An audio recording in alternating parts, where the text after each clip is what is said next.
Ya, shalom saudara yang dikasihi Tuhan, selamat malam semuanya. Ya, malam ini saya akan berbagi kebenaran Tuhan dengan tema Encounter with the Truth, perjumpaan dengan sang kebenaran. Ya, perjumpaan dengan sang kebenaran. Ini merupakan bagian daripada serial Encounter atau perjumpaan. Ya, di mana kita tahun ini akan terus belajar tentang ini tiap awal bulan. Nah, saudara yang dikasihi Tuhan, kita tahu ada ayat di Yohanes 14 ayat 6a, ini saya akan mulai dulu dengan titik ini, yang berkata, aku adalah jalan, kebenaran, dan hidup. Jadi, Tuhan menyatakan dirinya itu adalah jalan, sebagai kebenaran, dan sebagai hidup. Nah, dari titik ini, saya harap saudara semua bisa paham dan mengerti, ya, bahwasanya kebenaran itu adalah seorang pribadi. Amin. Nah, saudara, kita akan masuk lebih dalam lagi. Jadi pengertian encounter with the truth itu adalah perjumpaan kita dengan sang kebenaran. Dan itu harus berlangsung tiap saat, saudara. Karena ibaratnya Anda meleng sedikit aja, ya, itu akan termakan dengan yang lain. Ingat, di dalam 1 Petrus 5 bahwa iblis itu mengaum-ngaum seperti singa, hendak memakan orang yang lengah. Nah, saya dikasih Tuhan, saya akan mulai dengan dua dasar ayat, ya. Galatia 5 ayat 9, ya. Ini The Passion nulis, tidakkah kamu tahu bahwa ketika kamu membiarkan sedikit saja kebohongan masuk ke hatimu, kebohongan itu dapat meresap ke dalam seluruh sistem kepercayaanmu. Saudara, saya ulangi lagi ya. Tidakkah kamu tahu bahwa ketika kamu membiarkan sedikit saja kebohongan masuk ke hatimu, maka kebohongan itu dapat meresap ke dalam seluruh sistem dari kepercayaanmu. Kalau Anda lihat versinya TB, terjemahan baru, nulisnya sedikit ragi sudah menghamirkan seluruh adonan. Jadi ragi itu walaupun cuma sedikit, tapi pengaruhnya besar sekali, saudara. Ya, karena sedikit aja kebohongan masuk ke hati kita, maka yang terjadi apa? Yang terjadi adalah kebohongan itu meresap ke dalam seluruh sistem kepercayaan. Saudara, ayat kedua adalah Matius 16 ayat 11. Firman Tuhan berkata begini, tidakkah kamu mengerti? Aku tidak berbicara soal roti, tetapi aku sedang memperingatkan kamu untuk menghindari ragi orang-orang Farisi dan Saduki. Saudara, Yesus memperingatkan muridnya tentang bahayanya ragi ini, bahayanya kebohongan-kebohongan ini. Nah, saudara, malam ini saya akan coba mengulas, ya, mengulas strategi iblis yang menipu Adam dan Hawa. Saudara, kita akan belajar pelan-pelan supaya kita tidak kejeblos pada titik yang sama. Saya ulangi lagi, kita akan belajar pelan-pelan supaya kita tidak kejeblos pada titik yang sama. Ya, karena kebenaran dari ayat tadi, dua biji tadi, saudara. Galatia 5 ayat 9 dan Matius 16 ayat 11 itu nyata, saudara. Sedikit saja ragi itu diizinkan masuk, sedikit saja kebohongan itu diizinkan masuk, maka itu akan meresap ke dalam belief system kita semua. Nah, saudara, yang saya kasih, coba bayangin, Adam dan Hawa itu diciptakan segambar dan serupa dengan Allah. Persis, saudara. Kejadian 1, 26 sampai 28 itu berkata itu. Adam dan Hawa diciptakan segambar serupa dengan Allah, bahkan menjadi masterpiece-nya Tuhan. Karena nggak ada ciptaan lain yang lebih hebat dari mereka itu. Nah, tapi, sebelum tapi saya lanjut dulu. Mereka diberi kuasa, saudara. Ya, kuasa apa? Atas segala binatang, termasuk segala binatang yang merayap, itu ditulis, saudara, di ayatnya. Ya, di Kejadian 1:26 sampai 28. Semua, saudara.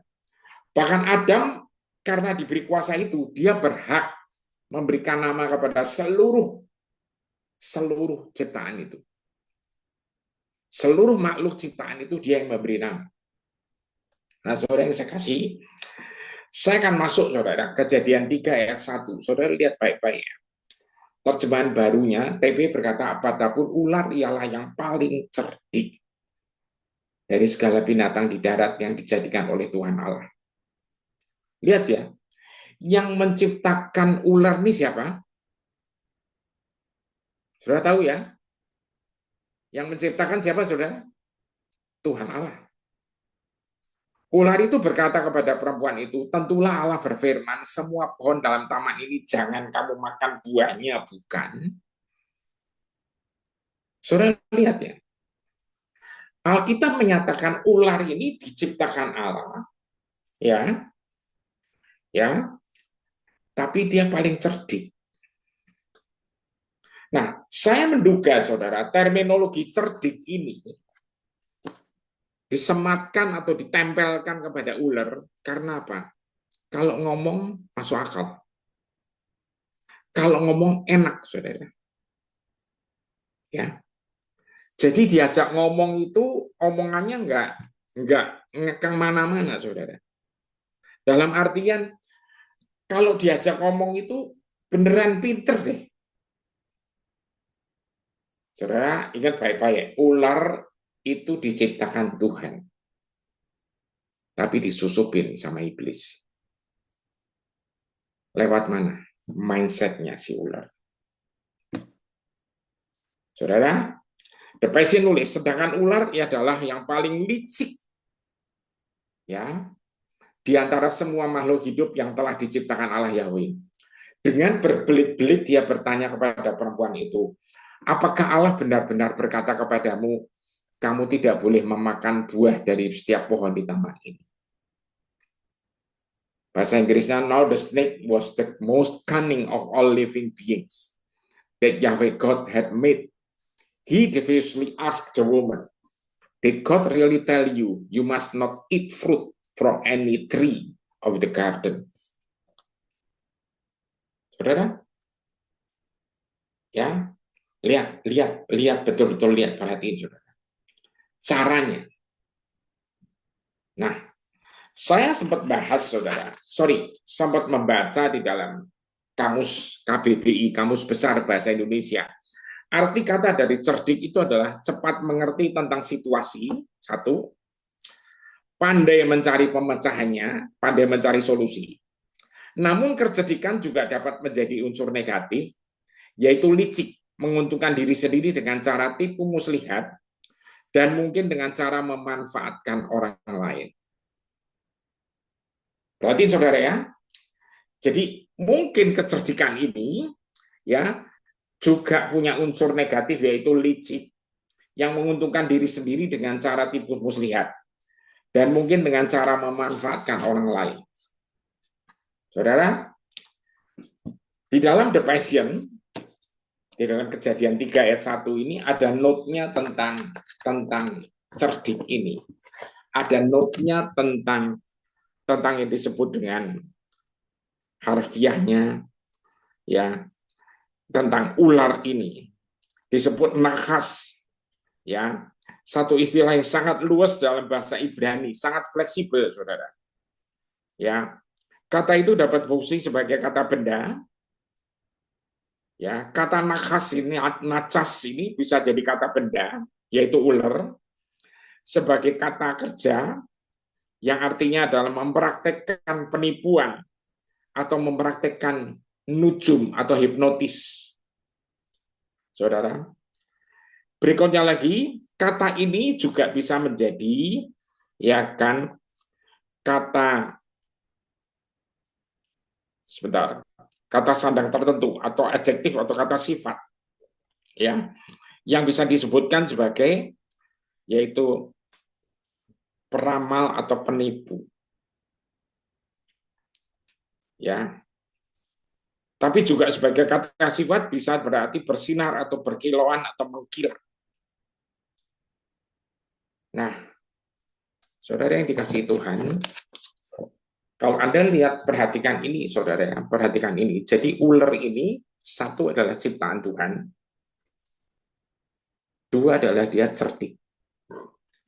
Saudara yang saya kasih Tuhan, saya menduga ular ini ngobrol sama Adam dan Hawa tidak cuma sekali. Makanya Adam dan Hawa bisa ngomong, ini nih cerdik ini, satu ini. Ya, dia ngomongnya nggak cuma sekali, saudara. Makanya disebut cerdik. Nah, Kejadian 3 ayat 2 dan 3 The Passion nulis ini. Ya, tetapi perempuan itu menyela, kami boleh memakan buah dari setiap pohon di taman ini, kecuali pohon yang di tengah taman itu. Allah berkata kepada kami, jangan makan buahnya, atau bahkan menyentuhnya, atau kamu akan mati. Saudara yang saya kasihi, ini ada poin yang sangat fatal di sini. Karena ternyata perempuan ini, yaitu Hawa, ini kejebak, saudara. Kejebaknya di mana, Pak? Kejebaknya ini. Ya, ketika ditanya bahwa semua pohon itu tidak boleh dimakan buahnya, bukan. Saudara coba lihat, ini adalah permainan daripada mindset. Udah jelas semuanya boleh kecuali satu ini yang nggak boleh. Tapi yang nggak boleh ini, saudara, itu ditulisnya cuma apa? Jangan kamu makan karena kamu pasti mati. Tapi ini kepelintir, saudara. Kepelintir apa? Bahkan menyentuhnya, kamu akan mati, bukan pasti mati. Nah, di sini si ular langsung tahu, saudara. Ini kena sekarang.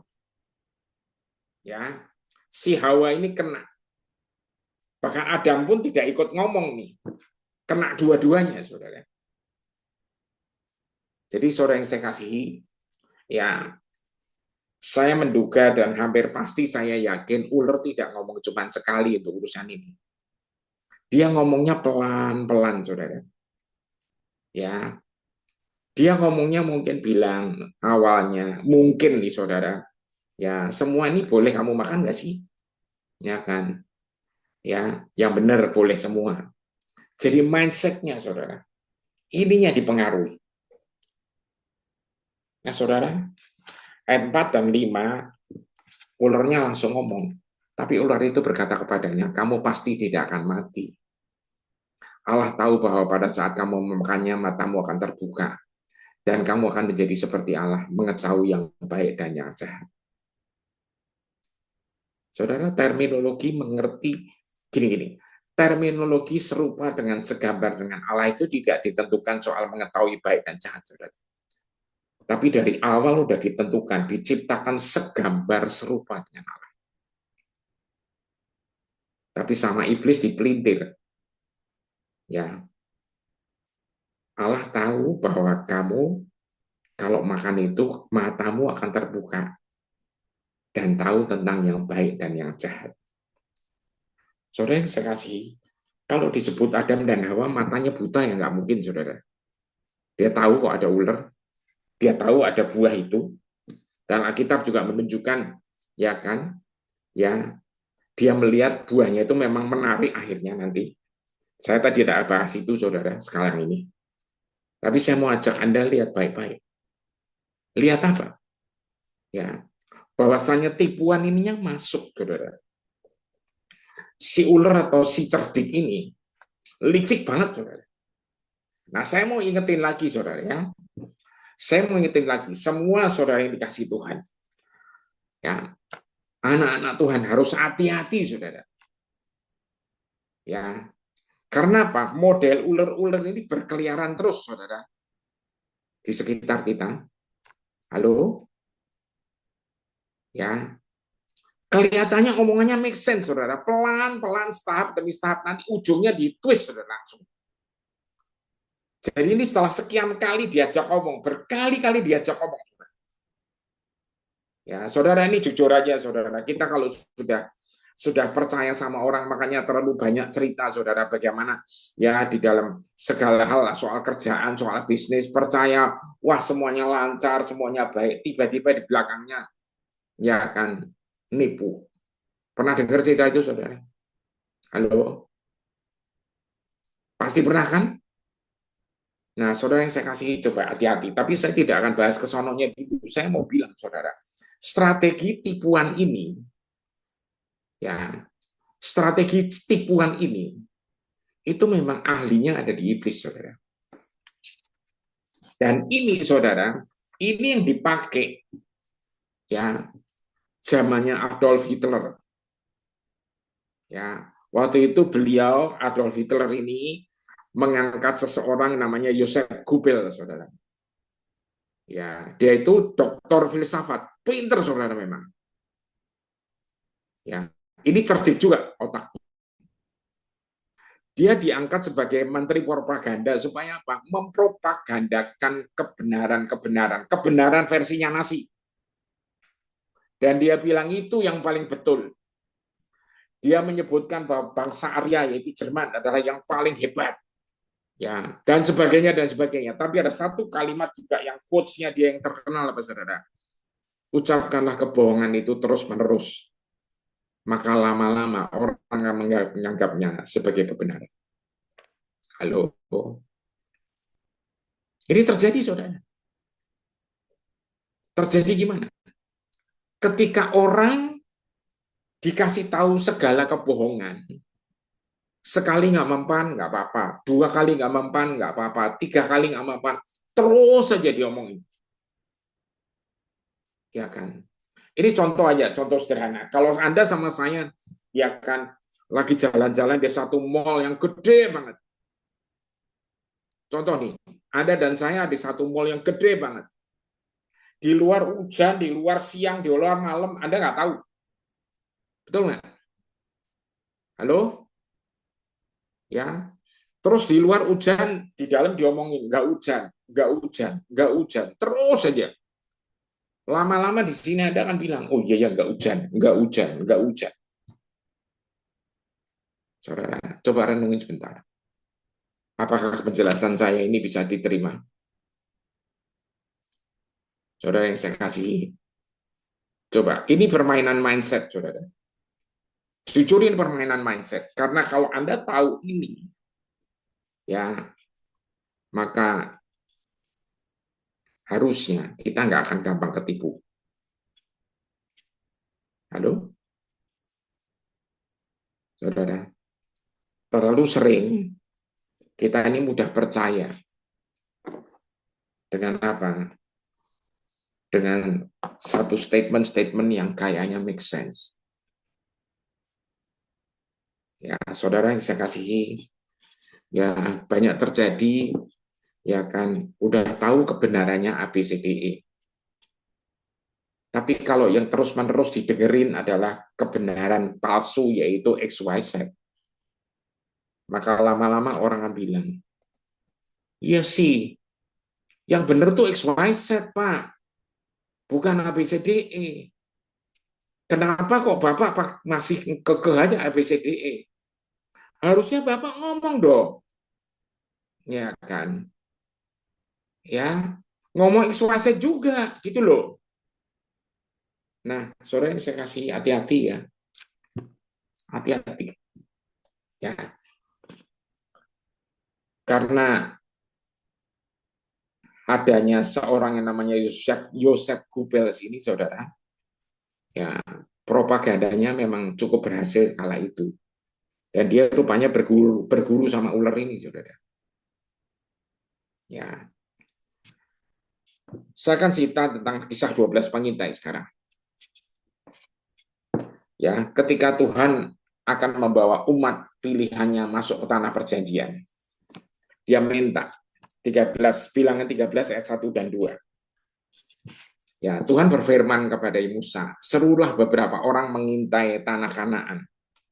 Ia akan kuberikan orang Israel dari setiap suku nenek, dari setiap suku nenek moyang mereka haruslah engkau suruh seorang. Semuanya pemimpin-pemimpin di antara mereka. Saudara perhatikan ya, setiap suku dari 12 suku ini diminta pemimpin-pemimpinnya yang dipilih. Dan Alkitab nulis, saudara, ya, pemimpin-pemimpin itu dipilih, saudara. Hasilnya apa? Ya kan, terpilih pemimpin. Dari setiap suku ada satu pemimpinnya, satu pemimpinnya, satu pemimpinnya. Dari 12 ini, saudara, namanya saya nggak hafal, Anda bisa lihat di Kejadian 13 itu. Ya, hasilnya apa? Saya langsung loncat ayat 31 sampai 33. Tetapi orang-orang yang pergi ke sana bersama-sama dengan dia berkata, kita tidak dapat maju menyerang bangsa itu karena mereka lebih kuat daripada kita. Juga mereka menyampaikan kepada orang Israel kabar busuk tentang negeri yang diintai mereka. Dengan berkata, negeri yang telah kami lalui untuk diintai adalah satu negeri yang memakan penduduknya atau kanibal. Dan semua orang yang kami lihat di sana adalah orang yang tinggi-tinggi perawakannya. Ayat 33. Juga kami lihat apa saudara? Di sana orang-orang raksasa, orang enak, yang berasal dari orang-orang raksasa, ya. Dan kami lihat diri kami seperti belalang. Demikian juga mereka terhadap kami. Saudara yang saya kasih, lihat baik-baik ayat ini, saudara. Lihat, perhatiin baik-baik. 12 pengintai yang dikirim, 10 ngomong semuanya memang hebat, ya. Sorry, 12-nya ngomong semua tanah itu luar biasa. Tapi ada apa? Ada 2 yang ngomong di sana kita mampu mengalahkan mereka. Saudara, yang 10 itu menyatakan nggak mungkin. Yang 2 menyatakan bisa. Karena Tuhan menyertai kita. Saudara? Ya. Yang 2 itu kita tahu namanya Yosua dan Kaleb. Nah, saudara yang saya kasih dalam Tuhan. Ya. Coba. Anda saya minta untuk merenungin hari ini. Ya. Tentang apa? Hasil daripada ini semua. Saudara. Mereka sebarkan kabar busuk. Artinya apa? Yang 10 ini, saudara, ya, menyampaikan kepada orang Israel kabar busuk. Artinya apa? Mereka terus-menerus ngomong. Terus-menerus ngomong. Sekali lagi, terus-menerus ngomong. Itu yang tadi saya bilang. Terus saja ngomong. Kemana-mana. Ya, 10 orang ngomong, ya kan, nanti yang lain juga ngomong, yang lain juga ngomong, yang lain juga ngomong. Akhirnya yang 2 ini yang juga ngomong sebenarnya kalah suara. Ya toh ya.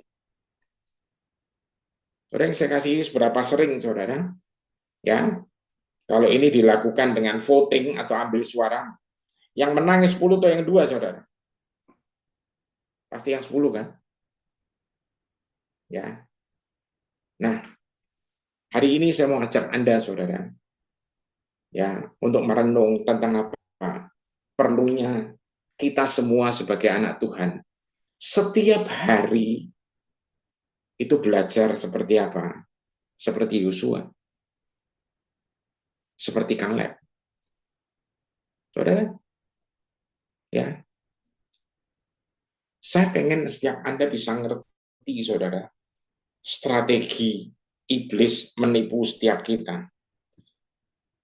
Ya, Alkitab menulis, saudara, ular itu ciptaan Tuhan. Mosok Tuhan nyiptain iblis, Pak? Bukan itunya, saudara. Ya, Alkitab menegaskan. Ya, tapi yang bahaya adalah apa? Soal licinnya itu, saudara. Soal liciknya itu, saudara. Soal cerdiknya itu. Nah, di dalam hidup kita sebagai anak Tuhan, sebagai orang Kristen, hati-hati, saudara. Ya, Jangan mudah termakan. Karena apa? Kenyataannya itu, ya kalau kebohongan, walaupun ketidakbenaran itu, ya itu diucapkan terus-menerus, diulang-ulang, diulang-ulang. Lama-lama suara terbanyak akan menganggap ini yang benar. Ya toh ya. Malam ini saya berdoa supaya Roh Kudus benar-benar ngajar kita. Roh Kudus itu dikirim, saudara, diberikan buat kita tiap pribadi. Ya, tinggal di dalam kita supaya dia menjadi penolong, menjadi advokat, menjadi pembimbing, menjadi istilahnya penasehat, supaya kita tidak kejeblos, saudara. Tapi seringkali kita lebih gampang mendengar atau mengikuti suara yang make sense. Ya, karena Roh Kudus ini seringnya kalau Anda nggak hati-hati, Anda akan melihatnya nggak make sense. Saudara, contoh aja, saudara, contoh nggak usah susah-susah, saudara. Ya kan, kalau kita jahatin orang, Alkitab bilang ampuni, itu nggak make sense, saudara.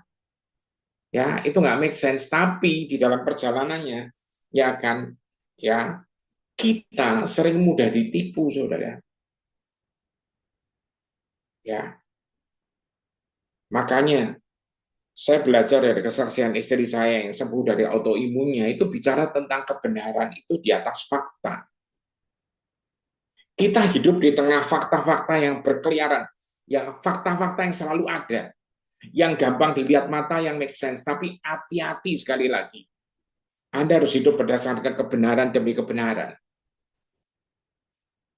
Nah, semua orang, saudara, yang mengalami kesaksian demi kesaksian hebatnya Tuhan, itu pasti karena kebenaran yang dipegangnya itu kenceng-kenceng. Amin, saudara. Semua janji Tuhan itu adalah kebenaran semua isinya. Nah, saudara, kebohongan disebarkan apa? Tanah itu memang benar, ya kan, penuh susu dan madu. Mereka bawa hasilnya, saudara, gede-gede hasilnya, luar biasa. Tapi katanya, yang ada di sana tuh bangsa-bangsa keturunan raksasa. Yang kita ini jadi kayak apa? Kayak belalang. Nah, saudara, Daud itu ngadepin Goliat, saudara. Dia nggak takut. Kenapa? Karena di dalam otaknya belajar terus tentang kebenaran. Ya, fakta yang dihadapi sehari-hari apa? Ya kambing domba. Nggak cuma itu, Pak. Betul, kambing domba suka diserang sama serigala, ya kan? Sama beruang, singa dan sebagainya. Yang lawan siapa? Ya Daud, saudara. Nah, semua tentara yang dilatih di bangsa Israel itu kedatangan Goliat yang gedenya bukan main. Diajak satu lawan satu ya nggak berani, saudara. Saya juga keras, Goliat ini juga keturunan orang-orang ini, saudara. Ya, orang-orang raksasa. Jadi gede. Kalau sekarang perangnya sih beda, Pak. Betul. Zaman sekarang perang, saudara, yang maju bukannya manusia kepada manusia, tapi manusianya di belakang peralatan semuanya. Ya kan. Kalau Daud sekarang cara nyerangnya gimana? Ya, Anda pasti tahu lah. Ya, karena Daud ini disertai Tuhan, pasti cara nyerangnya juga membuktikan penyertaan Tuhan. Mau rudal sehebat apapun, mau drone sehebat apapun, tapi kalau Tuhan menyertai, segalanya ada di atas segala-galanya. Amin. Ya. Nah, saudara yang saya kasih, ya, singkat cerita, bangsa Israel ini akhirnya mereka yang tidak percaya itu tidak diizinkan masuk, kecuali yang generasi baru. Dan mereka yang keluar dari Israel dalam waktu umur yang masih muda banget. Saudara, tiba saatnya Musa berpulang, dipanggil pulang sama Tuhan, dan penggantinya adalah Yosua. Dan kita lihat sekarang di Yosua 1, ayat 1 dan 2. Sambil dari firman Allah yang hidup FAYH. Sesudah Musa hamba Tuhan itu meninggal dunia, Allah berfirman kepada pembantu Musa yang bernama Yosua putra Nun. Bahasa kita seringnya Yosua bin Nun. Karena sekarang hambaku Musa sudah mati, engkau kujadikan pemimpin orang Israel yang baru. Pimpinlah segenap umatku menyeberang sungai Yordan dan masuk ke negeri perjanjian. Saudara lihat ya, pimpinlah segenap umatku menyeberangi sungai Yordan dan masuk ke negeri perjanjian. Ayat 3 sampai 5, firman Tuhan berkata apa, Saudara? Ya, kita lihat, aku berkata kepadamu seperti kepada Musa, kemanapun engkau pergi, tanah yang kau injak akan menjadi milik Israel, yaitu tanah sepanjang jalan dari Gurun Negeb di sebelah selatan sampai pegunungan Libanon di sebelah utara, dan dari Laut Tengah di sebelah barat sampai ke Sungai Efrat di sebelah timur, juga seluruh tanah orang Het. Tidak ada seorang pun yang sanggup melawanmu sepanjang hidupmu, karena aku menyertai engkau. Perhatiin saudara, tidak ada seorang pun yang sanggup melawanmu sepanjang hidupmu, karena aku akan menyertai engkau. Seperti halnya, ya kan? Seperti halnya apa, saudara, lihat sana, ya kan? Seperti halnya, ya. Seperti halnya aku telah menyertai Musa, aku tidak akan meninggalkan engkau. Aku akan selalu menolong engkau. Saudara lihat, seperti halnya Tuhan menyertai Musa, demikian juga Tuhan tidak akan meninggalkan Yosua. Saya percaya, saudara, ayat ini, kebenaran ini juga dipegang sama Daud. Makanya Daud juga beraninya luar biasa, saudara. Dia bilang tidak ada seorang pun yang sanggup melawan dia, karena Tuhan menyertai dia. Bukan karena kuat gagah, saudara. Bukan karena kuat gagah kita, tapi oleh karena rohnya. Amin, saudara. Nah, saya mau bilang sekarang, Anda dan saya, kalau Anda disertai Tuhan, Anda akan melakukan perkara yang besar. Yang setuju katakan amin. Walaupun faktanya berantakan, saudara. Tapi saya percaya kebenarannya Anda disertai Tuhan. Amin. Kita lanjut, lihat ayatnya. 6-7. Firman Tuhan berkata apa? Hendaklah engkau kuat dan perkasa, karena aku akan menjadi pemimpin umatku yang berhasil. Saudara, Yosua dipesanin Tuhan, hendaklah engkau kuat dan perkasa karena engkau akan menjadi pemimpin umatku yang berhasil. Dan mereka akan menaklukkan seluruh tanah yang telah kujanjikan kepada nenek moyang mereka. Ayat 7, namun engkau harus tetap kuat dan perkasa. Enggak boleh loyo, saudara. Ya, dan menaati dengan seksama setiap hukum yang diberikan Musa kepadamu. Karena apabila engkau setia menaati semua hukum itu dan tidak menyampang ke kanan atau ke kiri, engkau akan berhasil kemanapun engkau pergi. Saudara yang dikasih Tuhan, coba lihat baik-baik. Tuhan minta engkau kuat dan perkasa dan menaati dengan seksama setiap hukum. Ini artinya apa? Hargalah engkau kuat dan perkasa dan merenungkan firman itu, saudara. Merenungkan semua kebenaran. Maka akibatnya, saudara, ya, kita akan disertai terus. Karena sang kebenaran itu adalah dia sendiri. Dan kita dijanjikan berhasil. Ayat 8 dan 9. Ya, perhatiin. Hendaklah engkau ya selalu mengingatkan mereka akan hukum-hukum ini. Jadi Yosua harus diminta mengingatkan bawahannya dan seluruh bangsa Israel ya untuk mengingatkan hukum-hukum itu. Dan engkau sendiri harus merenungkannya siang dan malam. Jadi di dalam pikirannya Yosua cuma boleh ada ayat-ayat ini, saudara. Ada kebenaran-kebenaran itu. Siang dan malam, serta menjaga supaya engkau menaati semuanya.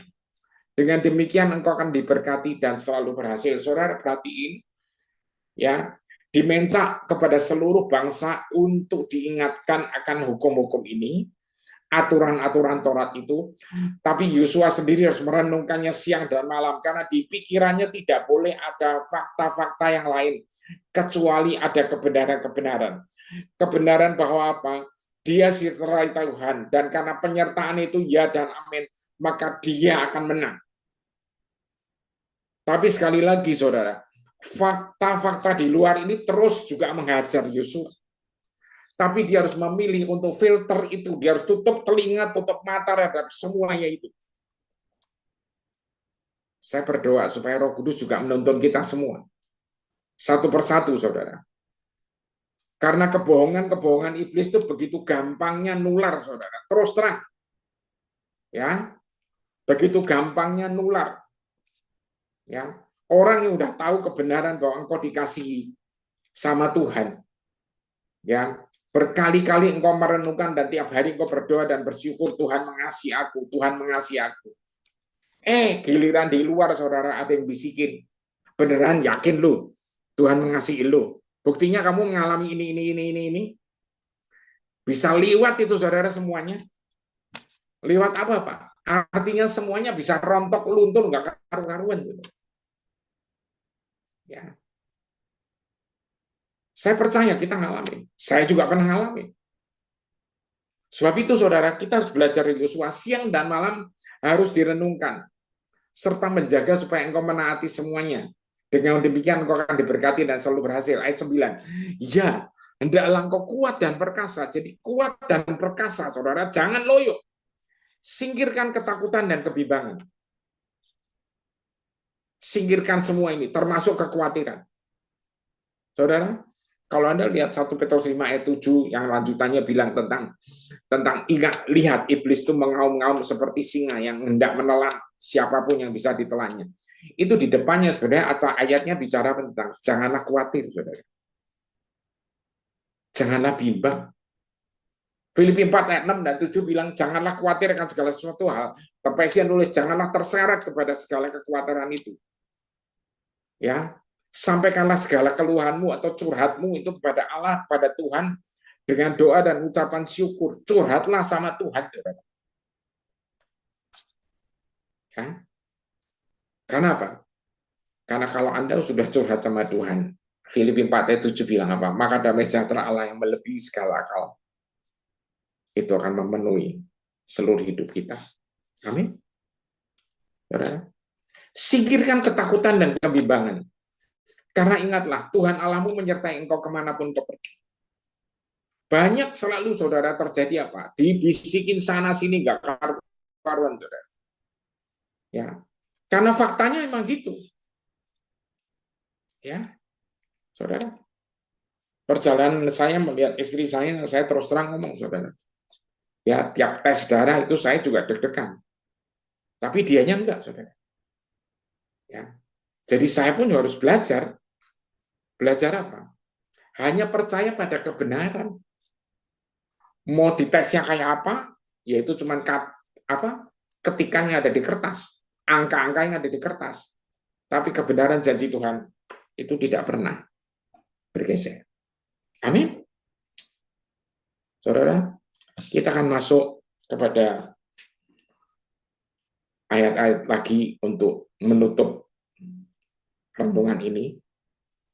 Dan saya berharap kita semua mengerti, saudara, ya, supaya nggak ketipu gimana, supaya nggak kepancing gimana. Lihat, Daud nulis, saudara, Mazmur 119 ayat 105. Firman-Mu itu pelita bagi kakiku dan terang bagi jalanku. Saya mau tanya jujur, apakah kita semua mempraktekkan ini?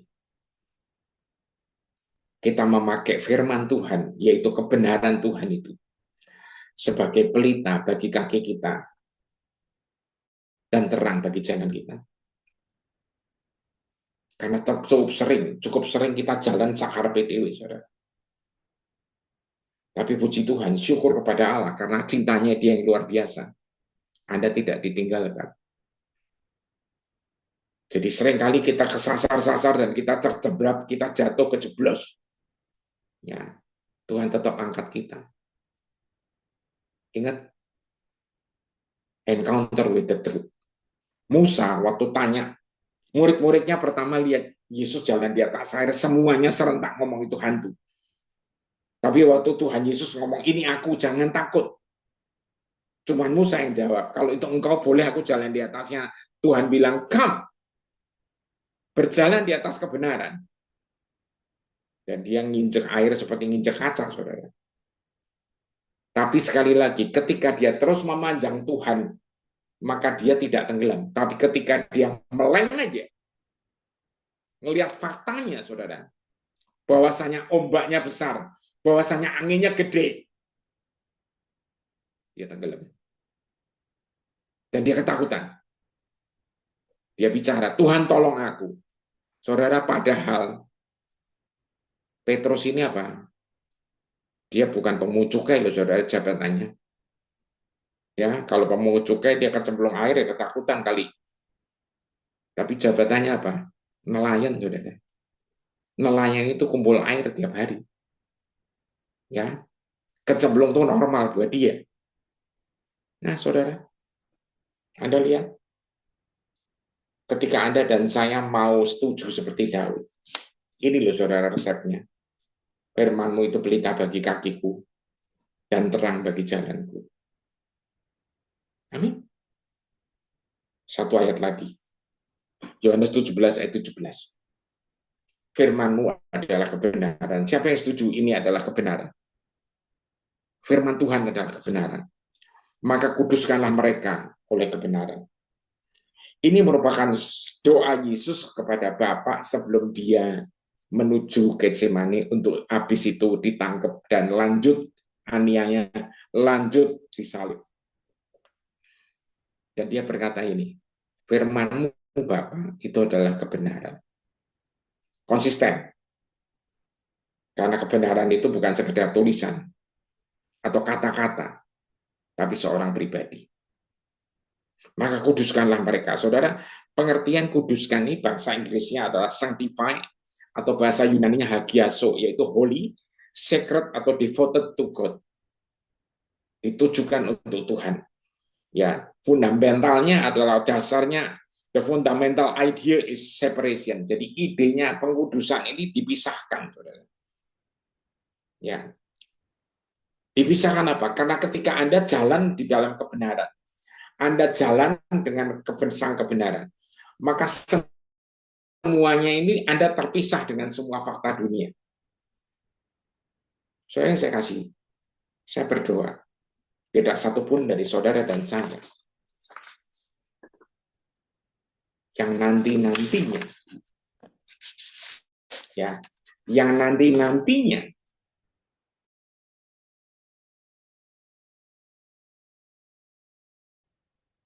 kejeblos. Saudara, saya ingin ngasih ilustrasi, saudara. Jadi beberapa waktu yang lalu, itu ada seseorang, saudara, ada sebuah cerita yang ceritanya gini. Jadi orang ini satu hari dia kerja atau dia habis pulang kerja atau gimana, dia ngantuk, saudara. Ya, dia mau istirahat. Dia masuk ke ruangan, saudara. Ya, ruangan ini ternyata adalah ruangan yang sebenarnya ruang pendingin, cold storage. Ya. Waktu dia masuk cold storage, pintunya kejebret, saudara. Nah, kalau Anda yang pernah kerja atau punya lihat atau tempat-tempat tertentu kayak supermarket gede dan sebagainya, itu biasanya punya cold storage, saudara. Freezer yang bentuknya ruangan, kayak kamar pendingin. Nah, itu kuncinya, locknya itu bukan kayak kunci rumah biasa, saudara. Itu locking sistemnya, ya kan, kalau Anda lihat, itu adalah seperti yang ada di tempat itu, maksudnya saudara, itu ada kunci handle-nya gitu. Nah, kalau dari dalam bukanya apa? Itu ada pencetan, saudara, kayak tombol gede itu didorong keluar, itu bisa buka. Nah, tapi karena dia kejebret di situ, dia panik, saudara. Ya, jadi itu cold storage itu biasanya dalamnya tuh aluminium, saudara, atau mungkin stainless steel, ya, bukan tembok, saudara. Jadi bayangannya udah ini lemari pendingin, ya. Nah, orang ini, saudara, kejeblos di situ, ya, singkat cerita dia kaget, dia panik, ya kan, akhirnya dia bingung, ya kan, akhirnya besokannya benar ketika dicariin sama keluarga atau teman-temannya, waktu dibuka dia ada di situ, dia udah meninggal. Dia panik, dia mikir, saudara, dia mikir apa? Ini cold storage, suhunya minus, ya. Padahal, saudara, itu semua yang buka dia, yang melihat itu kaget karena cold storage-nya itu lagi off, saudara. Kalau saya nggak salah salah ingat, saudara, ini cold storage lagi rusak atau kenapa gitu. Jadi sebenarnya ya, ruang pendingin atau kamar pendinginnya itu lagi tidak jalan. Tapi karena dia udah kejeblos di situ, dia ketakutan luar biasa, dia panik, itu di dalam situ teriak-teriak nggak ada yang dengar, saudara. Karena isolasinya berlapis-lapis. Ya. Tapi karena cold storage-nya nggak jalan, harusnya di dalam apa? Ya tenang-tenang aja, saudara. Ya, suhunya ya anget aja jadinya. Tapi karena mindset yang sudah bilang ini minus, ini minus, ini minus, yang terjadi apa? Meninggal dia. Nah, saudara yang saya berdoa supaya apa? Kita berdoa supaya apa? Supaya kita semua sadar, sadar apa? Bahwa Anda hidup itu karena kebenaran. Amin. Ya, Anda dipanggil, dipilih oleh Tuhan Yesus sendiri. Tuhan Yesus sendiri adalah jalan, kebenaran, dan hidup. Jalan kemana? Dimanapun akan ada jalan, karena dia yang buat jalan. Ya, kebenaran kayak apa? Karena dia tuh sang kebenaran. Jadi Anda pasti akan ketemu kebenaran terus. Dan hidup artinya apa? Karena Anda tidak akan binasa, karena Anda terima hidup kekal itu. Amin. Ya, nah saudara, saya nggak akan panjangkan, tapi saya harap setiap kita bisa ngerti ini. Ya, strategi iblis terlalu licik, saudara. Ya, iblis tidak datang kepada kita dengan baju hitam, ya, mulutnya, giginya bertaring dan berdarah-darah gitu, saudara. Bukan itu, saudara. Ya, tapi yang kelihatannya cerdik, hati-hati itu, saudara. Ya, cuman si cerdik ini, saudara, ngomongnya terus-terusan gitu loh. Ya, jadi seringkali kita tuh dengar Tuhan itu kan harusnya sering. Makanya Yosua diomongin, renungkan firmanku siang dan malam. Jangan meleng, jangan pindah. Frekuensi radionya jangan pindah jalur gitu loh. Ya, dengerin yang benar terus. Oke? Sekarang kita siapkan hati. Untuk apa? Untuk perjamuan kudus. Amin. Ya. Tuhan, kami persiapkan hati kami Tuhan untuk perjamuan kudus.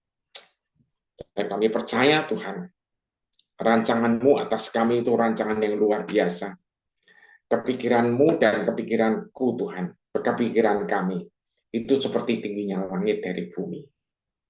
Ajar kami untuk melekat kepada setiap kebenaran. Kalau sebentar kami akan melakukan perjamuan kudus, ini bukan ritual, tapi ini kebenaran. Ini adalah janji karena Engkau menyatakan ini sebagai peringatan akan aku. Peringatan apa? Bahwa semuanya sudah selesai. Bahwa semuanya sudah ditanggung di salib. Hamba-Mu berdoa saat ini Tuhan, buat setiap kita yang sedang mengalami persoalan apapun, persoalan kesehatan, di mana fakta-fakta tulisannya nggak mendukung, hasil lab nggak mendukung, fakta terhadap kebenarannya kayaknya jauh.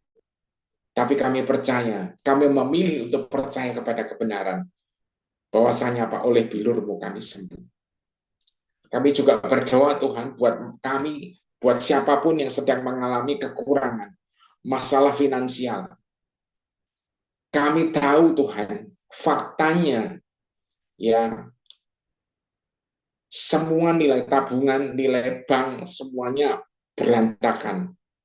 Tapi kami belajar percaya kebenarannya adalah Yehova Jireh. Engkau adalah Allah yang menyediakan. Engkau adalah Tuhan yang menyiapkan. God is the provider. Tuhan yang menyediakan. Kami juga percaya Engkau adalah Yehova Nisi, Allah panji-panji kami. Kami berdoa Tuhan, bukan menuju kemenangan, tapi dari kemenangan. Terima kasih Tuhan, buat semua keluarga-keluarga yang sedang sakit akan mengalami Yehova Rafa, yang sedang kekurangan akan mengalami Yehova Jireh, yang sedang ada persoalan-persoalan akan percaya bahwa Yehova Nisi, Allah adalah panji-panjiku. Terima kasih Tuhan. Yang sedang bingung akan mengalami Tuhan adalah gembalaku Yehova Rohai. Dan kami juga percaya God is love. Allah adalah kasih. Terima kasih Bapa. Terima kasih Tuhan Yesus. Terima kasih Roh Kudus. Kami siapkan perjamuan kudusnya Tuhan. Kami akan makan tubuhmu dan minum darahku. Saudara, kita baca ayatnya, Yohanes 6 ayat 56 dari TSI 3. Ayatnya berkata apa? Setiap orang yang makan tubuhku dan minum darahku menjadi satu denganku, dan aku menjadi satu dengan dia. Saya rasa kita harus berkatakan dengan hati kita saat ini. Aku yang makan tubuhmu Tuhan, dan yang minum darahmu, menjadi satu denganmu, dan engkau menjadi satu dengan aku. Amin. Saudara. Aku yang makan tubuhmu dan minum darahmu, menjadi satu denganmu, dan juga engkau menjadi satu dengan aku. Firman Tuhan dalam 1 Korintus 11 berkata apa, saudara? Kita siapkan tubuh Kristus.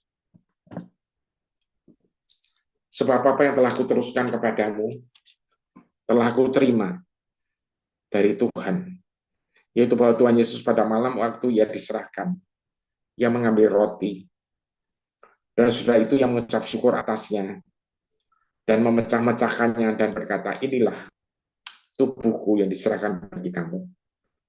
Perbuatlah ini menjadi peringatan akan aku. Saudara dikasih Tuhan.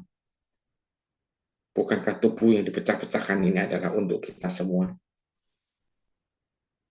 Bukankah sesuai dengan janjinya oleh bilurnya kita disembuhkan? Bukankah kita juga percaya ketika dia naik di salib, sebelum dia menyerahkan nyawanya, dia berkata, sudah selesai. It is finished. Bapak Ibu yang dikasih Tuhan, saya percaya, secara manusia memang tidak mungkin. Semua masalah yang dihadapi sepertinya tumpuk, gak karu-karuan. Kadang-kadang ada orang atau keluarga yang mengalami sudah jatuh tertimpa tangga pula. Saudara, saya mau bilang, ya, pada saat kita jatuh, Tuhan akan mengangkat kita. Pada saat dia mengangkat kita, dia bukan mengangkat cuma 10, 20, 30 cm, saudara. Dia mengangkat kita membawa terbang. Sehingga tidak mungkin kita kejatuhan tangga lagi. Kenapa? Karena, sekali lagi, kita diangkat tinggi karena apa? Rancangannya ada padaku mengenai kamu. Rancangannya itu ada di atas. Yesaya 55 bilang, kepikiranku dan kepikiranmu seperti tingginya langit dari bumi. Kepikirannya Tuhan, rancangannya Tuhan itu ada di atas. Makanya kita akan diangkat tinggi untuk mencapai itu semua. Tapi ingat, untuk itu cuma ada satu resep. Melekat dengan dia. Senantiasa melekat di dalam sang kebenaran. Di dalam nama Yesus Kristus. Kita makan tubuhnya bersama-sama. Ayo, mari.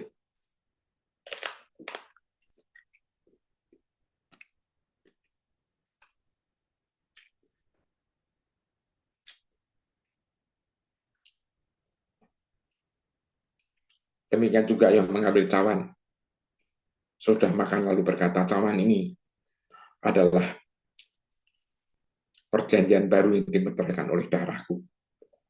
Buatlah ini setiap kali kamu meminumnya menjadi peringatan akan aku. Saudara, dengan dasar kebenaran ini, darahnya akan mengalir di dalam darah kita, DNA Kristus ada di dalam DNA kita, kita menjadi satu keluarga besar di dalam Kristus, dan saya percaya kasih Tuhan akan sempurna. Di dalam nama Yesus Kristus, kita minum darah Kristus bersama-sama. Haleluya.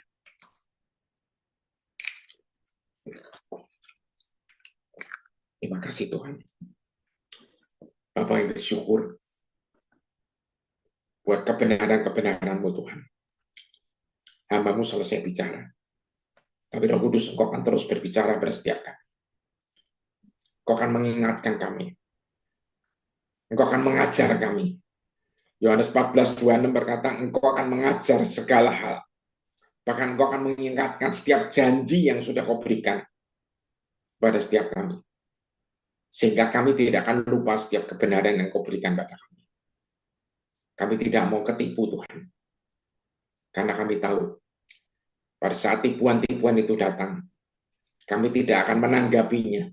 Kami tidak akan meresponinya. Kami akan usir itu penipu-penipu di dalam nama Yesus Kristus. Segala mindset tipuan kami usir dalam nama Yesus. Terima kasih Tuhan. Terima kasih Bapa, makasih Roh Kudus. Berkati setiap anak-anak-Mu Tuhan. Ajar kami Tuhan. Ajar mereka semua. Berjalan seperti Daud berjalan. Firman-Mu adalah pelita bagi kakiku dan terang bagi jalanku. Datang ke kerajaan, jadilah kehendak-Mu. Atas kami, keluarga kami Tuhan, akan tepat seperti di surga. Haleluya. Amin.